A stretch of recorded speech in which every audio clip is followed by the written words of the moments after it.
Hello, everyone. So I saw this comment here and I just wanted to look at it. I might be, so this video, let me come with a disclaimer. I might be biased, you understand? Because my mind, even as I'm reading, even before I read the comment, as soon as I saw the beginning, my mind was already made up. So there must be an issue of bias, and that's something that happens with humans. Sometimes certain things you're biased about it, so just take whatever I'm going to say with a pinch of salt, but also agree on it. No, come to terms with whatever you think it is and put it in the comment section. So there's this PDP supporter called Emma Ike Ume, right? And he says it is him talking, that his candid advice for Peter Obi is that Peter Obi should take a break from media and maybe public space. There is need for him to get more refreshed and reinvigorated, especially in his public speaking and engagement on policy. Truth is, core messaging may be lost as a result of overfamiliarity, he said. Sincerely speaking, listening fatigue is a thing that commentators do not take for granted. Where you are everywhere all the time, people tend to grow wary of you. Scarcity, he said, is also a currency that can be cashed in on for the greater good. The advice, he said, is born out of genuineness of a wish. So when I said to you that I'm biased a little bit, so there are a bit of contest, not just bias in the fact that I support Mr. Peter Obi, because I know this is one person that has been very antagonistic to Peter Obi. You know, everything to bring Peter Obi down is there. I've had my spat, or even myself and him, we have a lot of things. Those people that right from day one, it's not even about Peter Obi. So, but usually when I'm taking on issue, I don't look at the personal issue attached to it. But what I see here, I don't see any fatigue that he talked about coming to play. You want Mr. Peter Obi to take a step from the public space at this stage. So the article supporters and stuff like that. If you've noticed in recent times, and if you're following the trajectory of things, Atiku has been doing a lot of things that Peter Obi is doing. You know, normally Atiku's style after election, Dubai, forgets about everybody, 1 year to election, he resurfaces and he continues. Peter Obi has not allowed that to happen. Peter Obi has, after that few break he took, after the result, he has been in the public space doing his thing.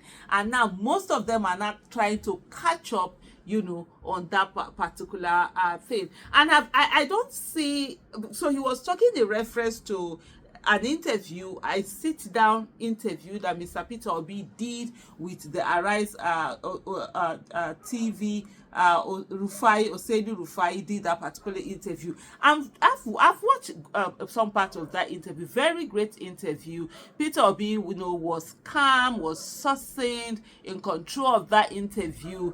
I mean, like we have this thing, myself, and he even sent me the after the interview, I think he sent me the YouTube of the interview. So this is something that Peter Obi always does with me.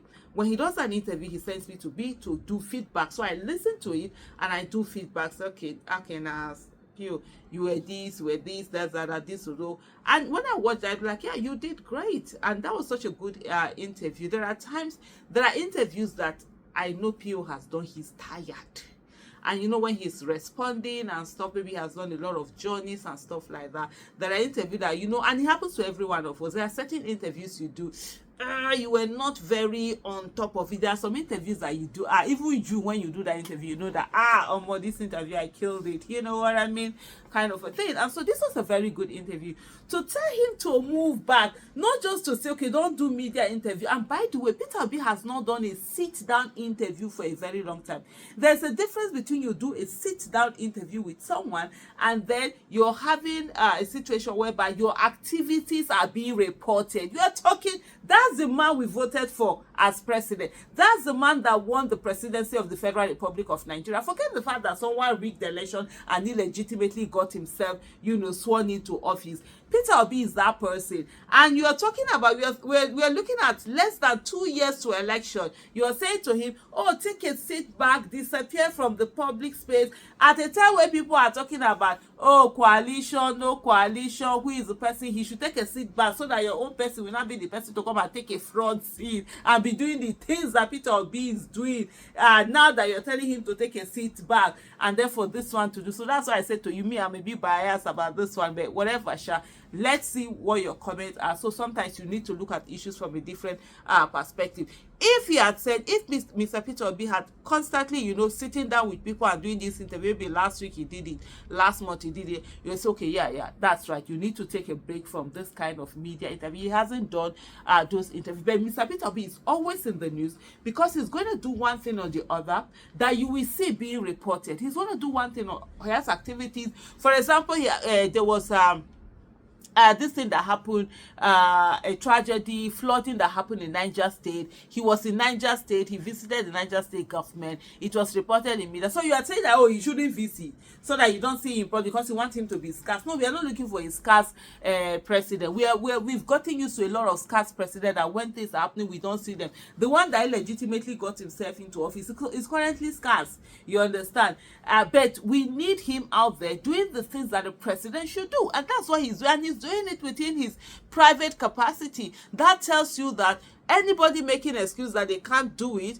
it's on their own. The other day I saw this person, Benue State Governor, coming out to cry that there's people are being, the people that are killed, whether people are coming from, where is that?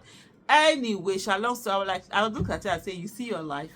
If you had done, he was first, you remember the other time he came out to stop Mr. Peter Obi from visiting his state. I said, if you had allowed Mr. Peter Obi to come, instead of eye service you were busy doing, to come and visit the IDP camps, come and commiserate with you, guess what? Tinubu would have spent his people. Even if he's Kashim Shettima, they would have sent him on that boy era to come and see you, probably even donate more money to you. But because he was trying to do eye service, now he doesn't know how this thing works. Look at Niger State. They welcomed Mr. Peter Obi with open hands, sat down. The governor is not around. It's the deputy governor that is around. They sat down with him. He came to them in the office, brought out, their commissioners and all of that, and they had a meeting with him. And after they had a meeting with him, that also prompted the Tinubu's legitimate administration to come and then have a meeting with him. So in saying that, Mr. Peter Obi is too much out there for me, I don't think that's right. If there's any time for him to come out more, this is the time. This is the time for Nigerians to understand what leadership is all about. And one of the things that Mr. Peter Obi has prevented a lot of people from saying that, all of them are the same. So no, he's not the same. He's there, he's with the people, he's listening, he's being there within his own personal resources. He can manage it, and then imagine what he does with a presidential jet or helicopter or whatever. And like we're talking about, I remember when we were discussing the issue of Niger flooding with Mr. Peter, he was like, how many minutes does it take? How many for you to fly from Abuja? Just take a helicopter, be there, assess the situation yourself, blah, blah, blah, this and that. That's leadership. The one made Peter Obi had. They go anywhere. Peter Obi is coming. It's coming. How you take care now? It's coming. Anyway, remember what I said before. I'm biased on this one. Let me see what your comments are. God bless you. Bye.